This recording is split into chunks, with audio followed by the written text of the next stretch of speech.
me. Yeah. Please be clear, we are popping it off. Flex your fingers. And type up www.sayitloud.com now. And stay in tune with everything. Karen L is on the World Wide Web.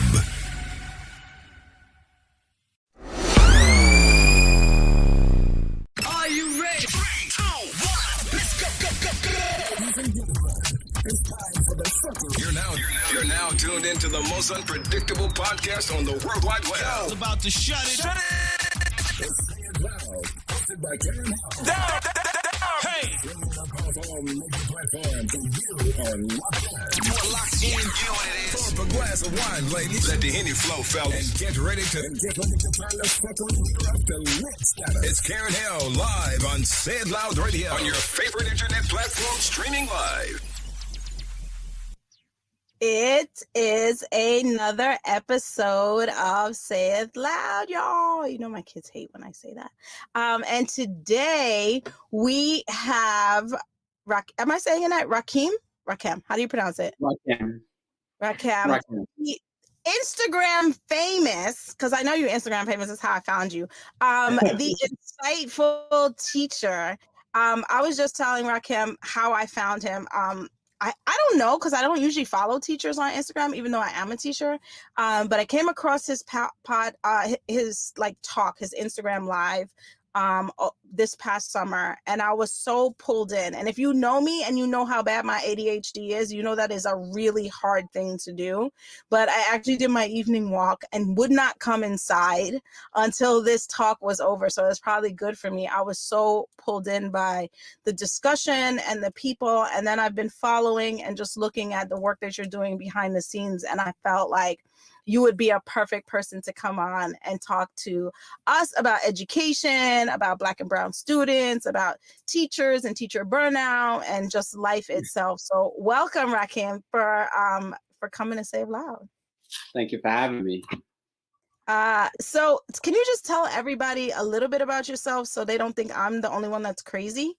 In terms of being a teacher during this time period? No. Yeah. So, Rakim, the insightful teacher. I am from Brownsville, Brooklyn. Brownsville never ran, never will. I've been teaching for the last 7 years. I taught 3 years of middle school in Brownsville by way of Teach for America. Then I've taught 4 years in the South. I've taught 4 years in the South Bronx as well. So this is my 7th year. I'm also an educational consultant and a certified life coach. And I just love, I love having intellectual conversation with the people and putting students in the forefront of everything I do. So it's good to be here. Thank you. Can we just clap for the Black and Brown people doing what they do? I love the credentials. I love it. I love to celebrate that on this show. I'm like, yes. So we've been teaching about around the same amount of time. Shout out to you for Teach for America. I've actually been up there to their offices, and I know that program is very rigorous, but they spin out some good teachers. I ain't gonna lie. Yeah, some good Black and Brown teachers, I would say. Yeah, they do. I've actually met some teachers Teach for America, and they're good people. They're dedicated to the work that they do. And it's really nice to actually know them and see that initiative and that energy in the people. So congratulations on that, on just being a part of that and being a life coach. Yeah. That's crazy. You're a teacher and a life coach. Yeah, my coach folks on the weekend, so you'll see one of my posts saying my last post, teachers need to start leaving schools that don't serve them. And then Yes.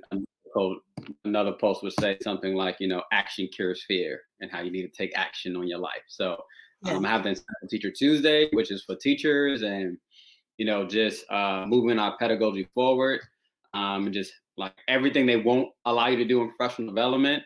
And then I have the Sunday where folks bring their goals and we work through them. And I just coach people for free on Instagram every Sunday at 9:30. So it's great. Wow. How did you start the Insightful Teacher? What was the motivation behind that? Great question. So my consulting work is around culturally responsive teaching, diversity, equity, and inclusion, right, and project-based learning. I have a project-based learning certification from the University of Pennsylvania. So my school wanted me to do an anti-racist workshop, right, on anti-racism. And of course, this is after, the summer of George Floyd and Breonna Taylor, Ahmaud Arbery, right? And, I told them I didn't want to do a anti-racist PD or anti-racism, right? Because I felt that the only reason anti-racism became popular was it took a cop to have his knee on George Floyd's neck for 8 minutes and 46 seconds. Right. And it had to be televised beyond the world. But there was many people doing anti-racist work, right? W. Du Bois talked about anti-racism in Darkwater in the 1920s, right? Mhm. Angela Davis talked about anti-racism, right? I have a book back here from 2005 talking about anti-racist work and what it means to be anti-racist. Bell Hooks talked about it, right?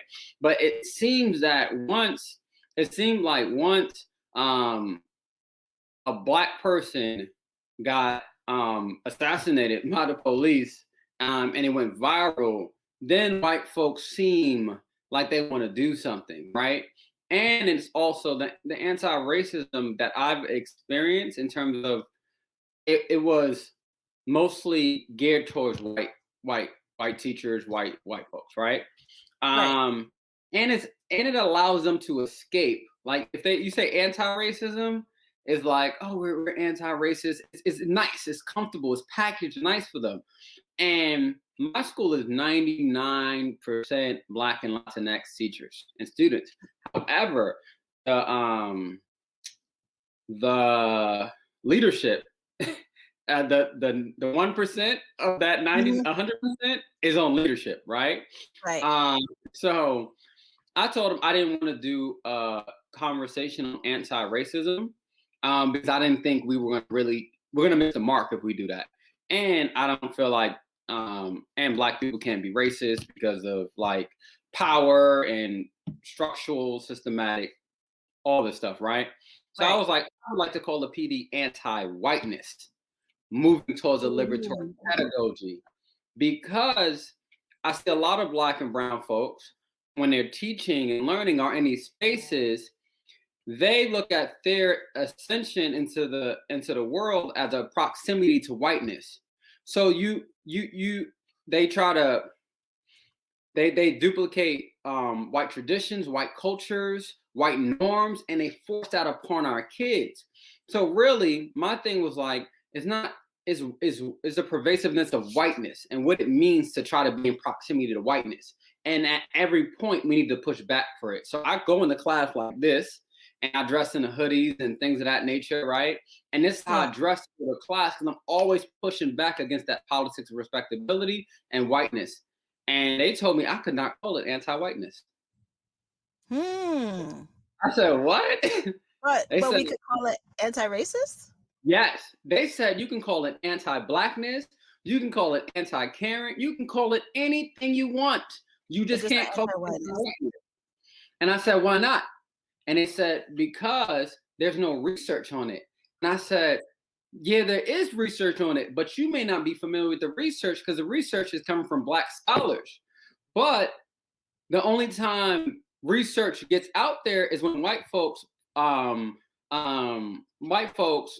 they decide to publish a book like White Fragility. Not everybody want to listen, but if you look at the sources in those books, it's all from Black folks like Carter G. Woodson and Anna Julia Cooper, who was talking about this years before, that they only get cited, they're a footnote of history. There is not centered.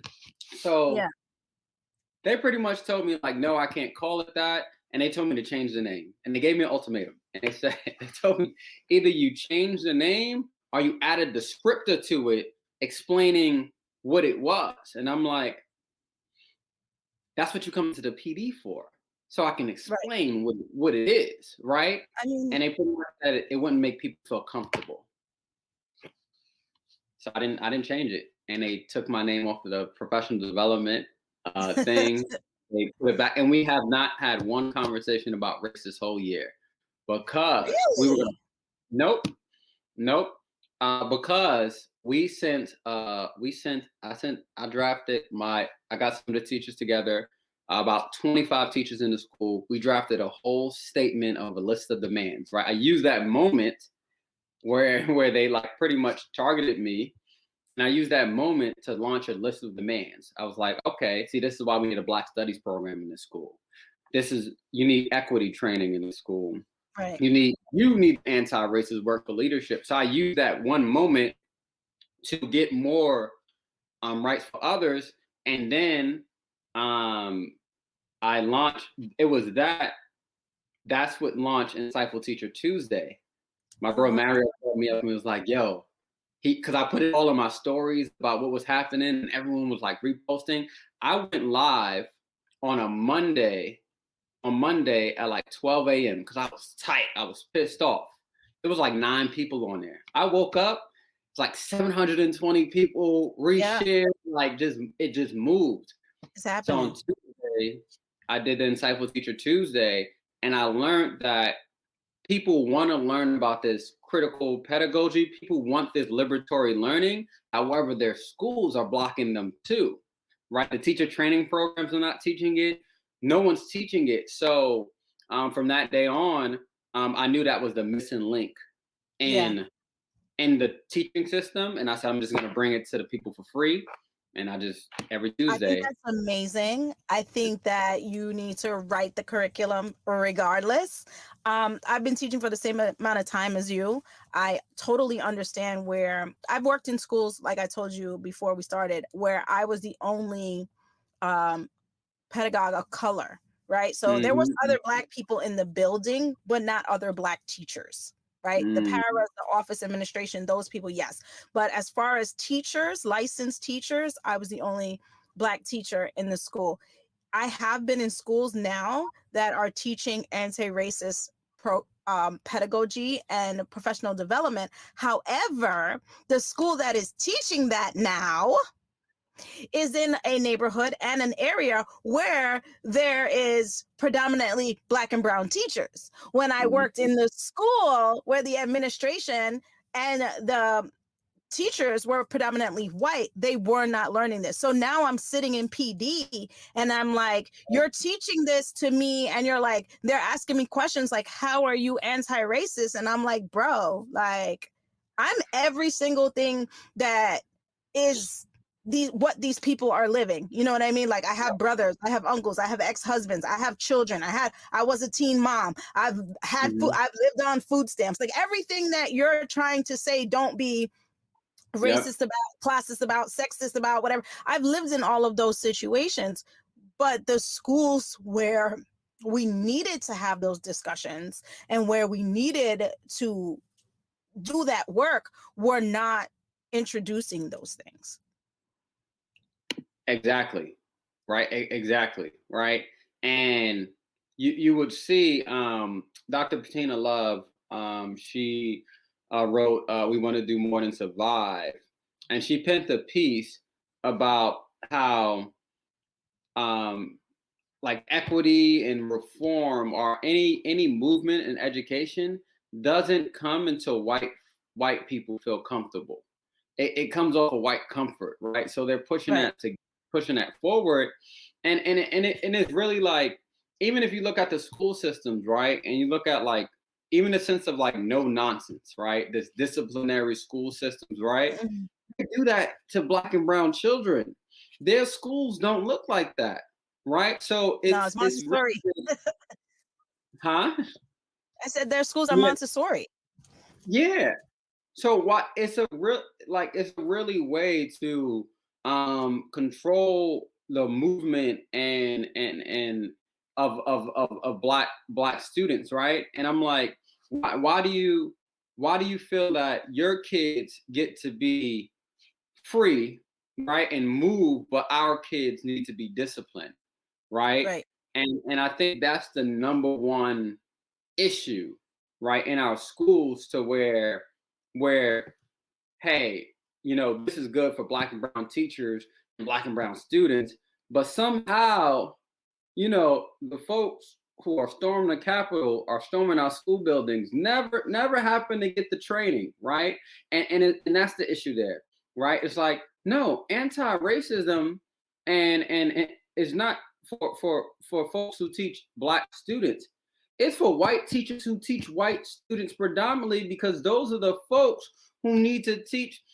Like, you can tell by the events of the storming of the Capitol that that white folks are not getting the education that they need, right? And it's like, you want to bring all this education stuff to our communities. It's like, no, you really need the education. What we need. We're not the ones that are. We're not the ones that are doing it.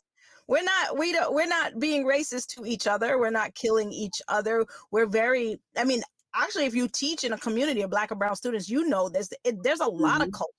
There is a lot of ethnicities. There is a lot of understanding and cross, understanding. But you're right. It needs to be taught in those places where they need to grow students up in multicultural and diversity, so they understand when they leave school how to act, how to behave, how to interact with people outside of, that look like them. That's one. But I also think, especially with what happened with the Capitol recently, having Donald Trump as the president, I think there's also a lot of people, including educators, who will say, well, I'm not racist. And they will outright say that. Right. And I believe in your mind, you do believe that. But then you're also looking at this student or these children or these people or where you work as a place where, it's not really equal to me. Yeah. Yes, I'm not racist. I want to be there. I want to help, but also having that kind of idea of like, but I'm not them. Right. Yeah. And so it might not come out as blatant racism, like, no, you're not going to mistreat someone, but your ideologies and your ideas about who you are and who you are to them is not equal either. Yep. Exactly. And I tell, I tell folks, right, like, I believe all white folks are racist and all men are sexist. Right. So that's just like, period. Right. That's what I teach. So since because you're born, and all folks are born with white privilege, and then we have male privilege. Right. So so our job, right, and that's why I try to get it to white folks, is like, no, I understand my male privilege. So my job is like, since I understand my male privilege, is like, hey, how do I use my positionality, right, to fight for, stand up, and elevate Black and brown women, right? Like, how do I do that, right? And same thing with white folks, right? It's like, okay, all right, you're not racist. Let's for argument, let's throw that out the window, right? Even though I think you are, let's throw it out the window, right? You benefit from the white supremacist system, your privileges, right? And you have earned. Folks, see, white folks they acknowledge the unearned. They acknowledge the privileges, the unearned privileges, but that privilege also comes with a debt that you have, right? So it's like, no, you that came off of, so I really think in our school systems, right? And even when we do talk about these conversations, they're like, like once every 3 months. It's like a big deal. And I really don't think schools know how to have the conversation, right? So that's why I did the Insightful Teacher Tuesday, and even like the book club that I run now, I have all teachers are involved in it. We just finished reading Black Appetite, White Food by Jamila Scott. We're reading Dr. Bettina Love's We Want to Do More Than Survive. So it's like those type of things that I know that teachers need to know when they're, especially teachers who are educating Black and brown students, that they don't teach you in your certification programs.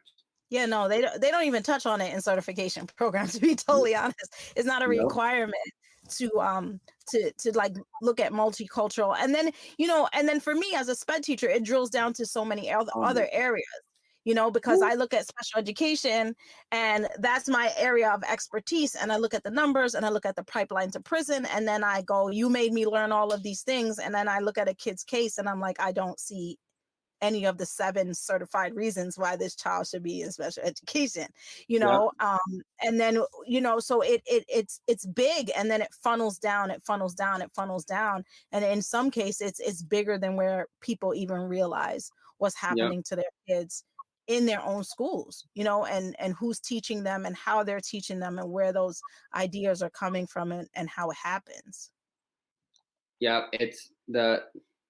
I've said that if we really look at like special education and like English language learners in our schools, and it was like, hey, these are the services that students are supposed to get, and these are the services they're getting. 95% of schools we shut down. And should I will tell you that I've been in places where they were like, oh, we just don't have the manpower, keep going. And I'm like, I'm not signing that. I'm not signing that. Because I'm not signing that. And I think, and I've also been in schools where I wanted to say, you know what, if somebody's mother came in right now and actually fought this, you guys would be in big trouble. But we prey on the fact that a lot of parents don't know. They take the teachers and the school's word for it. They don't have an advocate. So they kind of just go along with whatever the school says, not knowing that like your students not getting the things that they need or not placed in the setting that they're supposed to be in. Yeah. And it's so important. Like parent advocacy is so important, because if parents don't step up or parents don't know, then the school gets to railroad their kids. I have some kids, and like they come to me in the 10th grade and they have like a 3rd grade reading level. Yeah. And I'm like, how did this happen? How did this happen? Right. That, and that's a form of genocide. Right. And we don't look at it. Right. And I'm looking at it, and it's like, and I look of like, okay, you're supposed to have a one-on-one power. You're supposed to be push out and pull in, right? You're supposed to have all these services. And I'm like, okay, you're not getting the services here. So you really, I'm sure you didn't get them in middle school, right? Because usually what they do is they focus on behavior more than the student academics. And what happens with that, and when I tell folks what happened with that is the issue with that is I see when I see students acting up in class, I'm always like, okay, the work is either too hard or too easy for you. That's the first thing I think of. And I'm like, okay, hey, yo, we can ask for help in this class. If you don't have access to the material, let me know, right? But you don't have to like act up, right? Like we don't have to do that here. Like, like just ask for help. Like that tells those skills of teaching them to advocate for themselves, ask for help, or tell me, hey, the work is too easy, right? And then when I say the work is too easy, I say, what's the evidence of it? Finish it. If it's easy, then do it. So it's like those conversations that I have with kids. And then some students is like, it's like so much. Like I would have to like, all right, come during lunch and we're going to sit down and we're going to work on this. Come after school, I'm going to sit down and we're going to work on this. Here's my number. You can take a picture of the question you're having issues with, send it to me, and I will help you with it, because they're not getting the services. And even though that's outside of my realms, I just wish like the school administration and places I've been cared more about the kids, right? In terms of just what happens is we tend to kind of group kids together based on their behavior. I think a lot of times they kind of get pushed to the side when there's a behavior issue. In my personal experience, and I'll knock on wood, those very same kids I tend to work most closely with, I never have behavior issues with them. They mad cool, they mad smart. They just need someone that they want to learn from, that makes them feel empowered. And so those very same kids, I've always had the kids in my classroom where they can't go to lunch and they got to go sit in Miss Myri's classroom. And 3 days in, they're like, Miss Myri, we don't want to leave. Can we stay? But I think it's about relationship building with students, because you can't learn, kids are not going to learn from somebody they don't like. Yep. Period. You know, and so if you're not creating that opportunity for a relationship, and kids are not, I tell people this all the time, kids are not stupid. When you're faking it, they know. Yep. Yep. And so when the teachers go in there and they're trying, like, I don't understand why you don't talk to me, and I don't understand, and it doesn't come across natural, then that kid is gonna be like, nah. You know what I mean? Like, nah, I'm not, and they won't learn from you. Yep. I tell folks, yeah, I've never had, I mean, there's students, I mean, misbehavior to the school standards, but like, Right.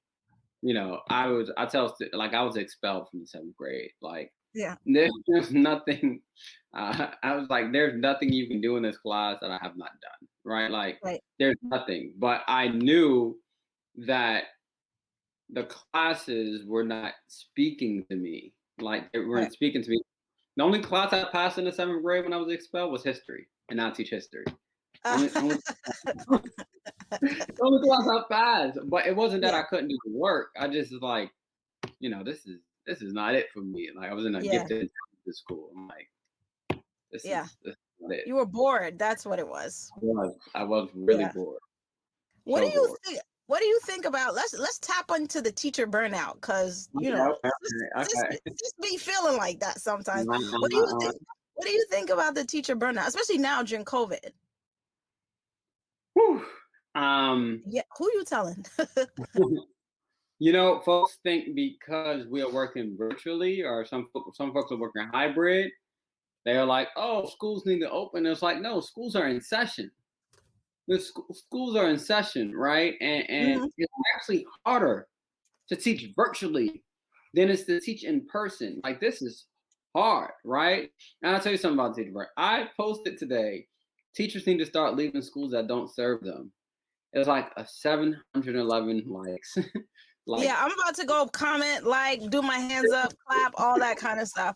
I like my school. I love my school. I think my principal is great. I love the school. I will just say this, like, teaching was hard before. Yeah. Teaching was hard before. I've been in schools where they straight throwing computers out the window. You know what I mean? Like, we don't need it. Throw it out the window. So, oh, wow. you know, I've had, you know, knives, pepper spray, you know, fire extinguishers go off, all of that. Wow. But this legit has been the hardest year ever. To the point where I was like, I don't know how much, like, I don't know if this gonna be till 65, 72 or whatever that is, because you know, that's a long time from now to commit to this, and y'all all know I got commitment issues, so I don't know, man. I really feel like this was challenging. Yeah, and I think what you see with the pandemic is like some teachers are being forced to go in schools that are unsafe, right? Yeah. One, and really most if you look at the landscape, right? A lot of teachers are being forced to go in schools that are unsafe, but most of them are being forced to go in schools to prepare students for a standardized test, right? That I don't know why we're still even. Yeah, I don't really agree with that. I feel like if we haven't been able to teach the way we would normally be teaching all year, then how are we supposed to give standardized tests? How are we supposed to monitor a standardized test in a virtual space?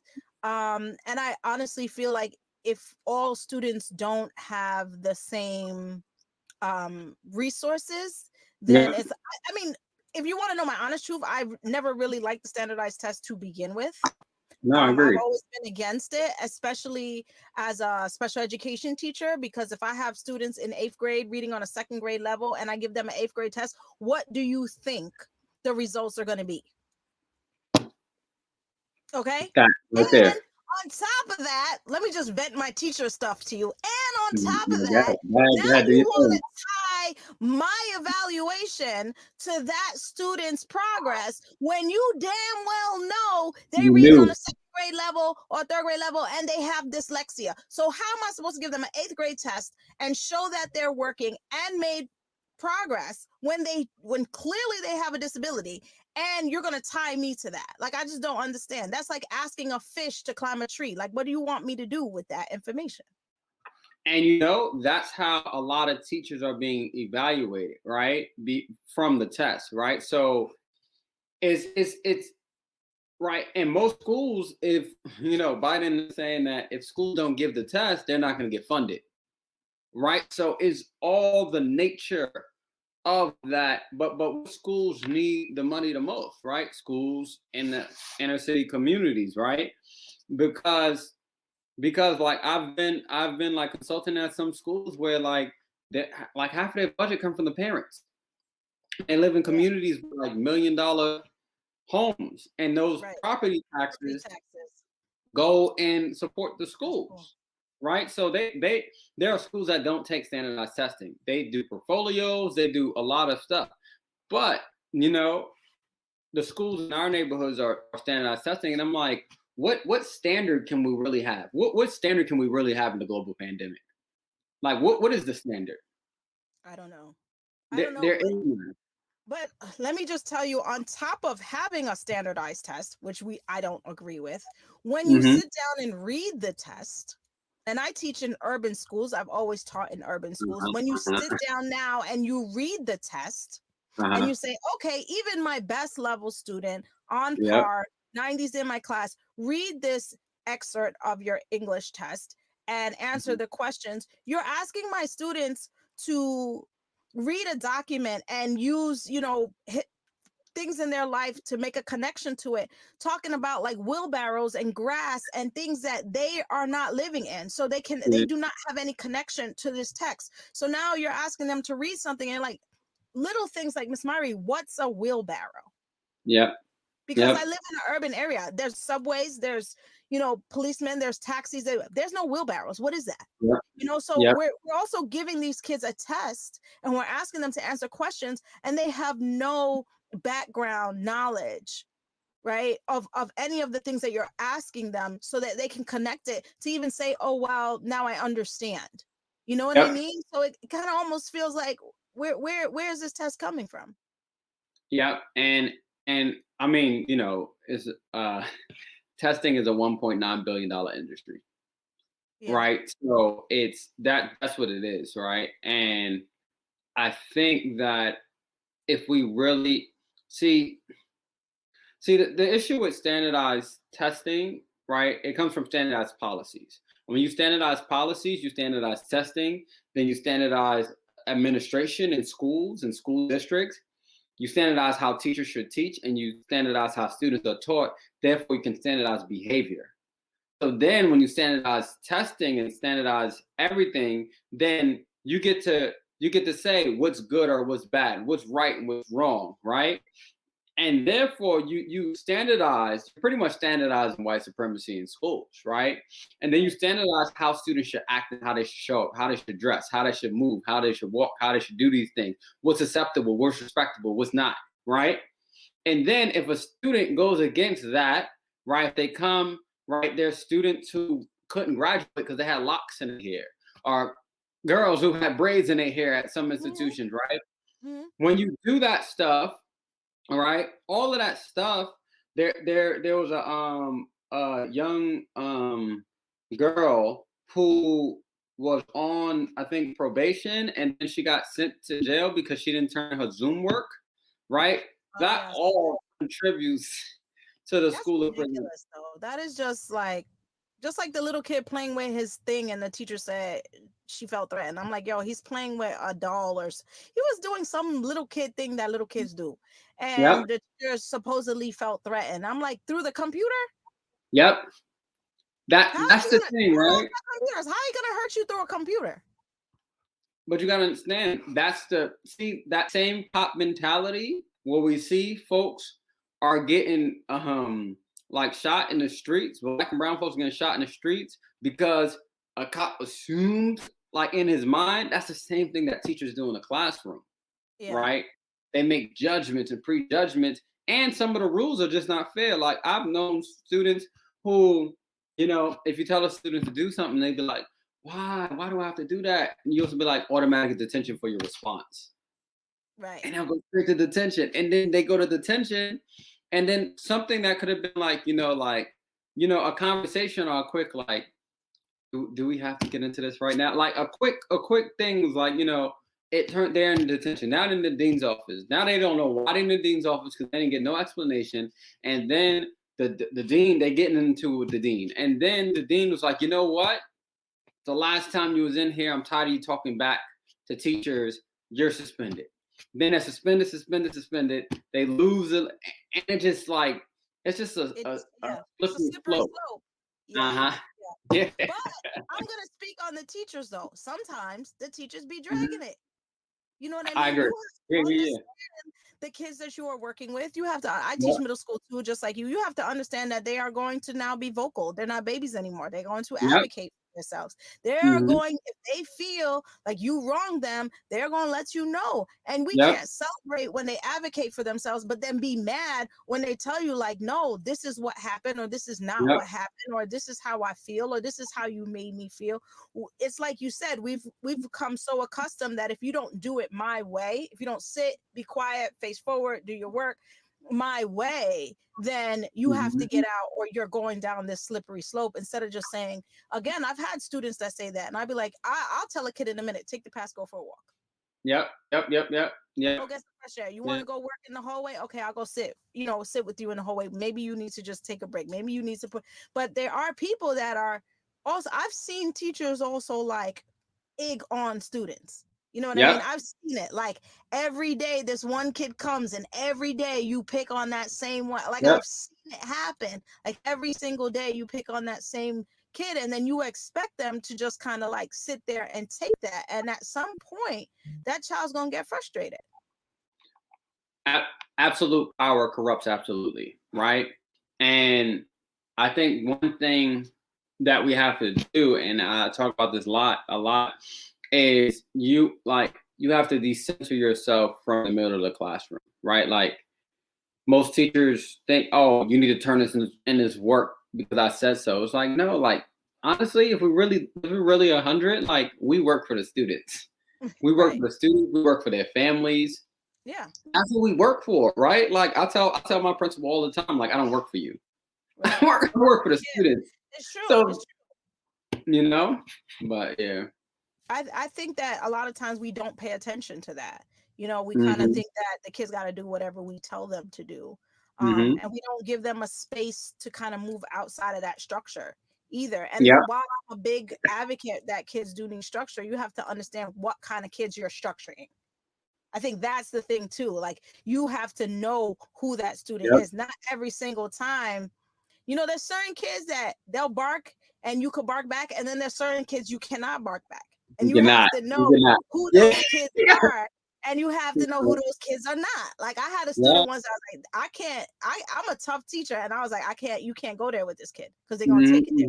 You got to know when, as an adult, to say, yes, I could do that. And no, I can't do this. And I think sometimes we have this power struggle and we want to hold on to power so much that we feel like we can't allow the kid to just be who they are in that space. I also feel like there's times where I have dealt with teachers who I've had that power struggle within the classroom, and 9 times out of 10 they're teachers that don't look like me. And so that's been hard for me too, because it's like, well, the kids are working with you and you're nice to them and everything seems okay, but I've had a teacher flat out say like, and I'm a co-teacher, so I push in and I pull out. I've had a teacher flat out say like, don't talk to her. Tell the kids like, don't talk to her. I'm talking, don't talk to her. And I've had kids turn around and be like, you gonna let them talk to you like that? You gonna let them talk to you like that? You know, so there it's bigger than it looks at times. And then if you went and pressed that teacher, right, it's like, you know, don't ever disrespect me like that in your life, right? Like I left the room and I was like, I'll deal with it later, because I'm not gonna put on a show in front of the kids, but I had to leave, and then I was like, well, I'll deal with it later. But that was me being a bigger person, because I really didn't want to, but I was like, you know what? But then again, you have to think about this. Me being a woman of color, and you know, I can tell you this, going to graduate school and in my graduate programs, there was minimal amount of people of color. Yep. Very minimal amount teachers of color, and definitely not in my age group. Yep. You Yep. know, if there was a teacher of color, she was, you know, my mom's age. You know what I Mm-hmm. mean? So there was not, even going through the programs that I have been in, there just is not a lot. There's just not enough teachers of color, like even in the program, let alone. So when they say they don't hire enough Black teachers, part of me was like, well, they wasn't in school with me for them to even get hired. Right. I was my first year of teaching, I was the only Black male at my school. Mhm. The only one. And like, even though I was like, Teach for America was like, oh, this is the most diverse core. And I was like, when I went through, and I was like, there's like 10 brothers here. Like, this is diverse. I wonder what it looked like 10 years ago. Mhm. But the thing is, right, the teacher training programs are an issue, right? One, teacher training programs are an issue. Two, we got to look at this, right? And this is most folks don't come into teaching because of like we're not valued. Our the amount of work that we do and the amount of pay does not add up, Who you right? telling? It does not add up. I made way more money when I was in mortgages and radio than I make as an educator, and I Mm-hmm. work twice as hard. So you got to understand it from an everyday person. Sometimes it don't feel like it's worth it. I'm gonna be honest, because it's like I worked a 9 to 5 and I made double what I was making Yep. now. And when I was done at 5 o'clock, I was done until I showed up at my desk the next day. Now I make half the money, and after my contracted hours, I still have to go home and like do whatever it is you ask me to do. Plus, there's that social emotional component Mm-hmm. that Mm-hmm. goes Mm-hmm. with it that people don't understand, you know. And half the things I do as an educator, I don't even tell nobody. I had a student one Mm-hmm. time who was on medication, and I knew he wasn't taking his medication in the morning because every time he came to my class, he was all over the place. And so I know, and I Mm-hmm. called his mother. She said I sent it in his pocket. So I asked him, why are you not taking your medicine? He said, because I'm supposed to take it with food. You know that I Mm-hmm. went to Costco and I bought a case of water. This was for Yep. summer school too. I bought a case of Mm-hmm. water and a box of granola bars, and I kept them in the Yeah. back of my car. And Mm-hmm. every day, in the days I didn't have something, I went to Dunkin' Donuts and got Yep. myself something, and I would buy him a donut or a bagel Yep. so that when he came to my class, I never tell nobody that. I never tell Yep. anybody. I just do it. I've been Yep. out with my kids, and I used to have that app Remind on my phone. Mm-hmm. Mm-hmm. Mm-hmm. Off now because I couldn't take the emotional like stress that it gave me. I had a student text me about 7, 8 o'clock at night while I'm eating with my own kids, and they're like, I'm in the hospital. And I said, why are you in the hospital? And she told me earlier in the day she was going to get into a fight. And I told her, don't fight. You don't know who stole your money. Don't fight. She was like, no, I know who it is. I said, you don't know who it is. You don't know that for sure. Apparently, she Mm-hmm. didn't listen to me and she got into a fight. This kid Mm-hmm. texted me 8 o'clock at night. I'm in the hospital. I'm like, well, what, you know, like all the mom in me, the Mm-hmm. grandma in me, the Mm-hmm. teacher in me Mm-hmm. is like, I can't leave this kid. Like, who are you Yep. with? All right, Yep. well, do you need me to, you know what I mean? So a lot of people don't understand. Like, I can't knowingly leave a child in that situation. So a lot of Yep. people don't understand the emotional component that comes with this job. It's not just Yep. like I leave my job and that's it. It's like, all right, this kid is like, I'm collecting dresses, I'm buying stuff. Like, Uh-huh. it's not what people think it is. Yep. It's not. And like I have students, you know, from 5th grade till now. Like I'm in high school right now, but like I've have every one of my students for the next 7 years are graduating, right? And I, I've been to students like birthday parties and like it's all of that, right? Like even like even like students getting to trouble, right? My students know, like, if any trouble comes upon you, they know to have my number. Like, all right, let me go and get you. Like, but yeah, folks don't really understand that. And folks are like, oh, why don't you just shut it down? And it's like, that's the thing. It's like that obligation that we feel as a teacher. I feel a sense of guilt. Like, I feel Mm-hmm. guilty. Like, I can't knowingly like leave any human Yep. being particularly a child in that situation. So whatever the problem is, you're still going to do whatever it is you can do to help somebody be better or help their situation. So it's tough work. I do think that teacher burnout is real. I think that I think a lot of people of color don't come into this field because for the amount of work that it is and the pay and what it takes to do it, they're like, I could just go do something else, right? It's like, if I'm going to spend this long in school, I'll be a lawyer. If I'm going to spend this long in school, I'm going to be a doctor. If I'm going to spend this long in school, I'm going to go do business. So I think that's why we don't have the number of color, teachers of color in the pool to even pull from, because I think I don't know what it is. It would be interesting to pull some data on that, but I think that people at that level of education would just be like, well, I'm just going to go do something that's going to reap me more benefit. Yeah. And I think, like, we talk about teacher recruitment, but the issue is like the schools can't even retain the Black teachers they do have, right? Like, you can't even retain us, right? And I think after this year, it's full on exodus.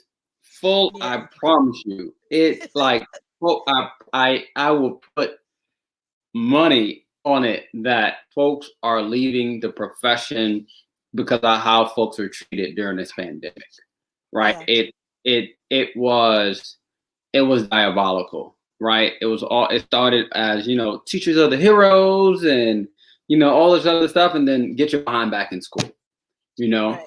And I tell folks, I don't blame anyone. I'm 1 foot out the door. I don't blame anyone who wants to leave. I felt like it was teachers are heroes in the beginning, and then over time this last year, I felt like I was treated like a highly paid babysitter. And it made me feel like the work that I did in school, the sacrifices that I made, the amount of money that I spent to get this education and this license to do this work really didn't matter. It was more about being available to babysit. I wasn't valued. It made me feel like the work that I did wasn't valued. And that's pretty much how I felt about that. Yeah, we had a chance to really reimagine like education and to like think of something new. I felt like we were in a perfect situation. So what would actual wraparound services look like around the family, right? If the kids are at home, like this is the first time we the student, the parent, like everyone's in one space and they're in the community. Like what would it meant? What would it have looked like if we would have just took a more holistic way to teaching and learning, right? The government could have gave like parents extra subsidies to keep the kids home, right? Like until this thing was over. Could have got a COVID check, a kid check, another check, right? Like the government should have took care of parents, right? It was the government's responsibility to make sure that like parents and students, they had that, right? But there is like, why do teachers always have to be a Band-Aid for societal issues, right? And I understood like, hey, I understood when they were talking about, hey, there was like, hey, we need to put kids into school because schools are the safe, they have the resources there. Oh, yeah, and it's like the kids that can't be home because they're being abused. What about the kids that can't be home because there's no food? What about the kids that can't be home because they don't have medical care? And I'm just thinking to myself, like I get it, but I also think like that then y'all got to work on what's going on at home, right? And it's like the question is always on like the subject, the teacher, what does it mean? It's like, no, the question really should be is why those opportunities and resources aren't in the communities to begin with. Right. That should, why like school is not going to help this issue. If this is the issue. Yeah, I totally agree. Why is it not there to begin with? Even if you throw kids in school, you still have an issue. Right. And that's what I was going to say. Even if the kid is at school until 3:00, when they go home, that issue is still there. So what are you guys going to do about that? They still don't have food. They're still being abused. How are you? Because like, I get it. School's the safe haven only for 8 hours. only for 8 hours, right? Only for 8 Mm. hours. What happens when that 8 hours is over? You cannot put that on the and that's part of the reason why the educational system is like on a board when it gets really weak and it's about to crack in the middle. That's why our Yep. education is in that system, because you just keep piling things on. Like, okay, so we got to teach the kids and we got to teach their manners and we got to make sure they get all their needs and we got to make sure that they eat, because there's nowhere, like, they're giving out free food because there's no food in the house, and they don't get medical care, so we got to make sure that we got nurses on staff. And now this has become almost a place where, like, even for parents, where we don't have to parent our children.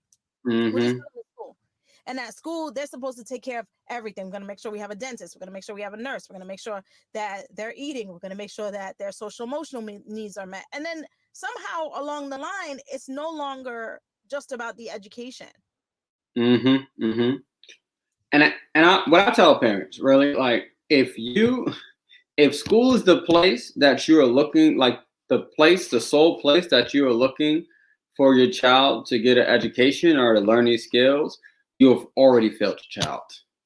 Already failed them, because there's no way, like, even the best schools, there is no way that children can get all that they need in the school. That there's no way, right? Yes, there should be responsibility for the teacher. Yes, there's responsibility on the school, but like what I say, Carter G. Woodson, he talks about this. He wrote the Miseducation of the Negro. He said there are two educations that you can give someone, right? One which they are given, and one in which they give themselves. By far, the one that they give themselves is a greater education. So what I would like, parents and both teachers, but parents have to teach students how to get how to think for themselves, right? How to get the resources and education, how to advocate for themselves, but also how we looking at different entities outside of the school building to, like, right now is a virtual, like, I'll tell parents, like, what virtual programming are you putting students in, right? They're going to be on internships, right? Like, what are those wraparound services that are going to allow the students to fully grow? Because you look for, the school is not going to do it. Right. The school is not going to. I'm one teacher in my building, right? Even if you're like, oh, we don't have the resources. We don't. Even if you wanted to, because you come on, that first year or 2 years of teaching, you go in gun ho. You know what I mean? Like, the first 2 years, I was at Kinko's at 5:30 in the morning. You couldn't tell me nothing. You know what I'm saying? I was putting my teacher shoes on. I had my teacher bag. You go 110% hard. Yeah, we do. You just a hot mess of, like, energy, because you want to be so good, and you think you got your teacher superhero hat on. Change the world. You want to change the world, and then you it's slowly you realize, you're like, dag, I don't have the resources. We don't have money. I'm getting shut down for trips. We can't, you know what I mean? Anyway, I can't help this kid, and people don't realize that. People don't realize that we just don't have those resources that we need to kind of meet the needs of everyone. And so parents have to, I think, your best, any kid that needs to learn gonna have to learn at home. It doesn't matter what I'm teaching at school. It doesn't matter what their grades are at school. They're going to be a better human being if they are learning at home. And just in simple things, excuse me, like letting them think for themselves. I mean, so many kids now, and they can't think for themselves. What do you want to eat? Where do you want to go? How do you find the answer to something? Like, if you could download the app and play the game, then you could figure out how to do this, right? And I see kids almost, and it's a different time period, because when I was a kid, I had to go to the library and, like, look up stuff. I had to open the book. I'm like, y'all got everything right at your fingertips, and you still, Miss, that's work. And I'm just like, what? You have everything right in front of you. It can't get any easier than this. What is the issue? But I definitely think that comes from home too. Like, just, back in my day, if you say you're going to call my mom, I was scared. Scared. So I would do it. I was scared. I was because my mom would take her slipper off. She'll throw it like a boomerang. It would hit me and go back to her foot. You know what I mean? So Yeah. you tell a kid, I'm gonna call your mom. They be like, I'm gonna call her first. Yep. I'm gonna text her. Pull out the phone. Ma. Teacher You know- about to call you, but I didn't do it. Like what? Nah. You know, what I'm seeing at the high school kids, and I just want to say one thing to parents, and I've seen this, right? We have to get better saving plans for our kids to go to college or whatever they want to do, right? Like I'm seeing, this is my first year graduating seniors, and I'm seeing kids get into Howard and Spelman and schools like they want to go to, but then they have to take out a Parent Plus loan, right? And then the parent has to decide whether they have to take out a loan or not. Yeah. And I'm like some kids, I'm looking at it, and this is just me I don't have kids, but I'm looking at it, it's like, you knew since this kid was born, like that you wanted the kid to go to college, right? Yeah. We want you to, right? You are like, you wanted to go to college, right? you know, and then you saw them in elementary, and they were at the top of their class. Then you saw them in middle school, and they were going, and then, right? They need money to go to school. Not every kid's gonna get a scholarship. Not every kid's gonna get a great. Oh, my baby's good. No, your baby's not. No, they're not. They're not. They're not. I mean, They're not. You could, but let's keep it 100 because this Yeah. is big for me setting my daughter, and I'm glad you brought this up, 'cause my listeners are usually between 35 and 44. You have kids that are getting ready to go to college or preparing, and I do think people of color are not financially prepared because in life we're just not financially prepared. Period. But we have to do better at pulling that together. And yes, my daughter went to school, and we were able to figure it out. She was able Yep. to become. You know, we got really lucky. Like she went to NYU. We were able to have her as a resident advisor, and she Yeah, did all tuition that. remission and all those kinds of things. But and then before that, I was like, nah, you're gonna go to SUNY or CUNY, and you know what I mean, figure it out from there. But we have to, as parents, better educate ourselves. One, better prepare.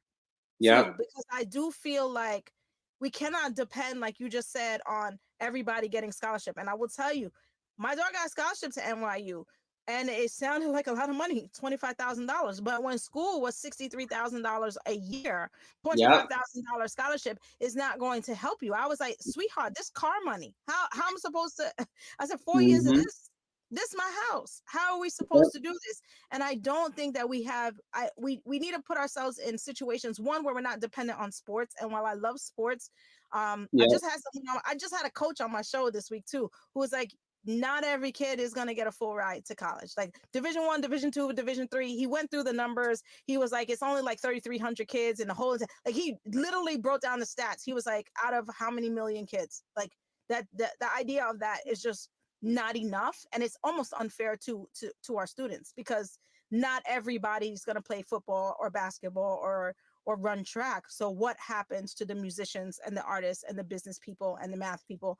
Like, as parents, we have to start being more serious if this is what we want for our children. And if your first kid don't go, then that's fine, but then prepare for the next kid that you have, you know, because the hope is somebody's going to go. So at some point, you have to be prepared to put your child in that better situation so that they can get that higher level education. And I'm at the point, and I'm going to keep 100, because you know how I do on my show.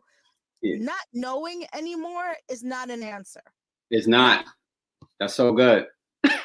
I don't want to hear what I didn't know. You, the same way you look up sneakers and t-shirts and clothes and cars and vacations and whatever else you Googling on your phone, is the same way you need to put that same energy into preparing for your child to go to school, whether it's looking up financial aid packages, EOP, you know, that $100,000 that they have in New York State now, whatever it is, you need to be spending your time doing that work for your child.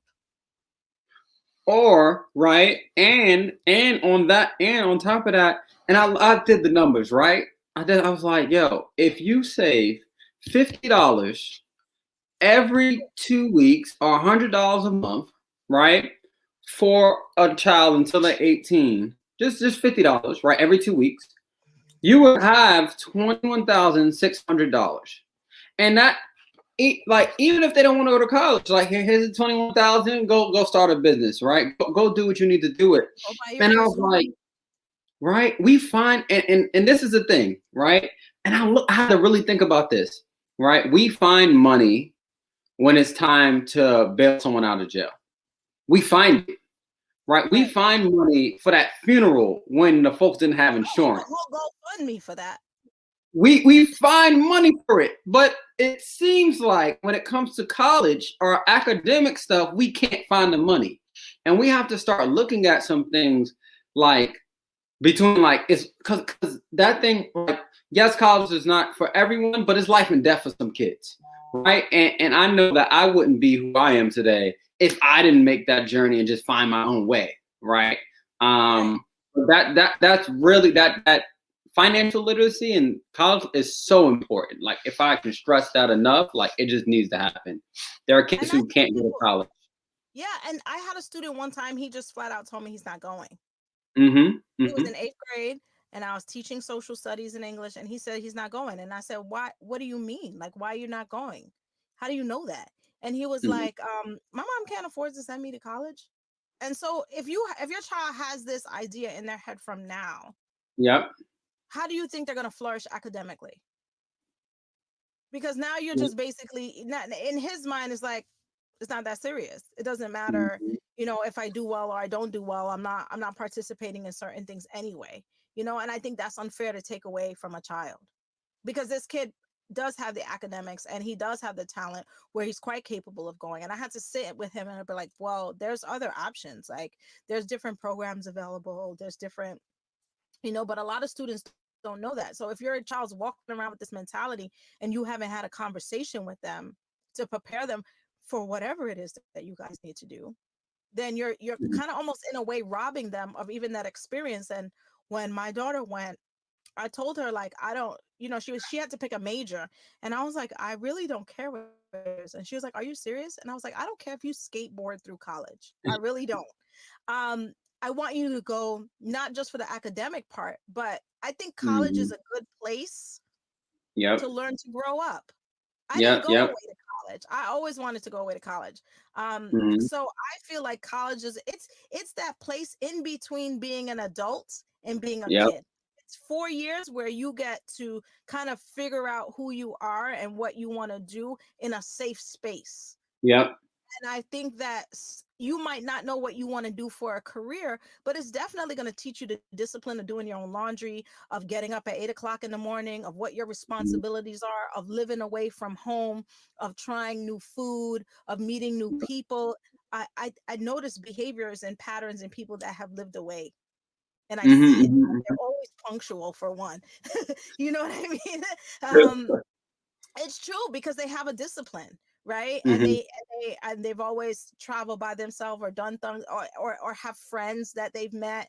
So I try to tell people, like, it's not just about going for the academic portion of it. While that's important, yes, and you don't want to waste your money if you don't know what you want to do, I understand. But it's also about having a safe space to grow and learn who you are in a different environment. And for some people, that's the only way they're going to leave where they are. Yep.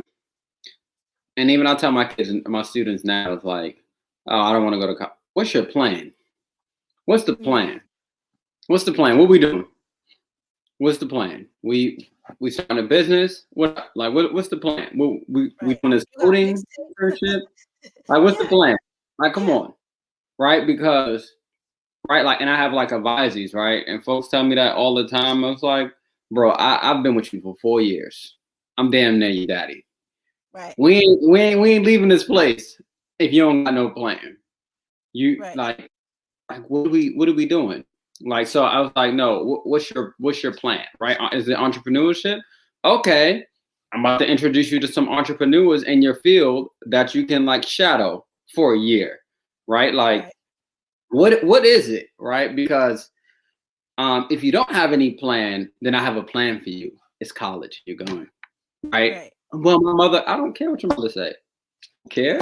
Like, bro, like, you don't have I know what happens to Black boys when they leave high school and they don't have a plan or they don't have anything. The world has a plan for them. It's not cute. right? So it's either you push or you get pushed. Yeah. And I tell them like all the time, like I'm on them. Like that's the only, like, honestly, reason why I'm still here, to see my kids go to college. I'm like, I'm on you, right? And yeah, we just need to do better, right? And we can do better, but it's gonna have to look differently. And I think really what we need to do is, right now, this is education right now, right? This is not inside the school. The best education doesn't happen inside the school. So it's like, how do we get kids to commit to this virtual space? How do we take our intellectual property? How do we take the things that we know and form collaborations like this so we can get our students the things we need, right? I think for Black folks, we really need to look at this virtual space and really take advantage of it to see the opportunities. Because right now, you can send your kid to a free program for all kids who are Black and brown, K-12 in California, and you can be in New York, right? Like, there's programs out there, right? Harvard was getting free classes. Some of my kids are in Harvard right now taking poetry classes, right? University of Virginia, right? And even while kids are home, I'll tell kids are home and they're doing college. That college lesson is not just for the kid. That's the household college lesson. That's the household degree. Everyone could be on that one thing in the Zoom, learning what they need to learn, right? Yep. So it's like that type of stuff. Like, we gotta understand, like, we have to embrace this communal economics, this communal knowledge. And I think we really have to think about the virtual space. Parents can come together, find a few educators, right? Get some grants for the government and start their own virtual homeschools. Like, it could be done, right? So, I said, yeah, it's done. And it is being done, just in small parts. But I think that if we're really going to transform education, even if we do think of a hybrid model, the hybrid model can't be, oh, the school's going to teach you on the computer and the school's going to teach you in school. No, it's like, okay, you can go to school, but I have something for you on the computer that you're going to do at home. I'm going to see the program. So I really think when folks are listening, how do you capitalize off to the virtual space to make it better for your kids, right? There's free coding classes. Like, there's everything on the internet, y'all. Like, there's everything here. But like, where the schools don't have the resources and things of that nature, you can find the resources and the opportunities on the internet. And if you don't know where to go, you can find where to go. You know how easy it is to DM Educator on Instagram and just ask them some questions. This is so easy. Like, I mean, folks, parents email me on Instagram like, hey, do you know? I'm like, yeah, here. And I think even parents like need to embrace social media, not as an aspect of like, maybe not in the social media, that's cool. But when it comes to opportunities, when it comes to looking at things, you have to embrace this digital space. Right. Even if it's just for opportunities. Yeah, use it to our advantage, use it to network, use it to grow and expand. I totally agree with you. I think I think everything is there in the making. We just have to go get it. Yep. We just have to go get it. Well, thank you so much, Rakim, for gracing me with your presence. You have to come back. And we do some more teacher talk. I think we tapped into a lot of different things, but I hope that all the parents listening feel like, okay, I got some gems and I know what to go home and do. I need to talk to my child. I need to see what's online. I need to look for resources. I need to save $50 every 2 weeks.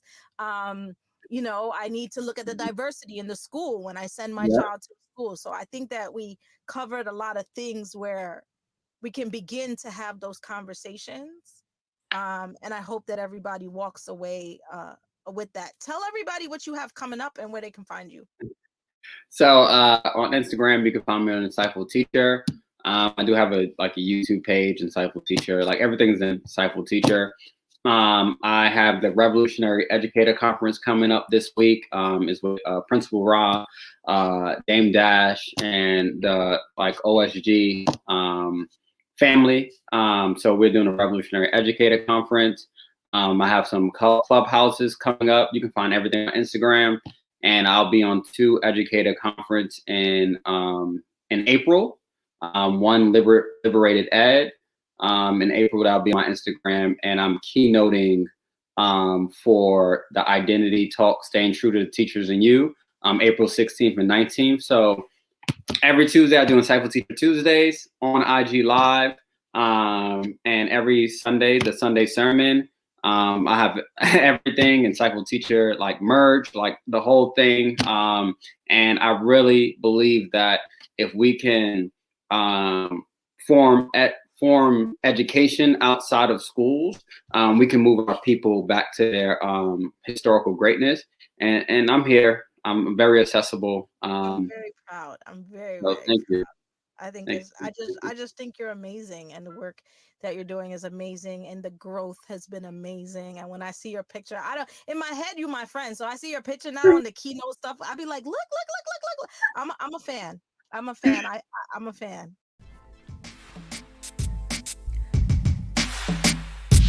Sweet Vibrations is the official sponsor of the Say It Loud Hoe Bag. Yes, they are. If you didn't know, Sweet Vibrations is an adult boutique that delivers innovative lifestyle products and embraces the taboo of sexual wellness instead of hiding it.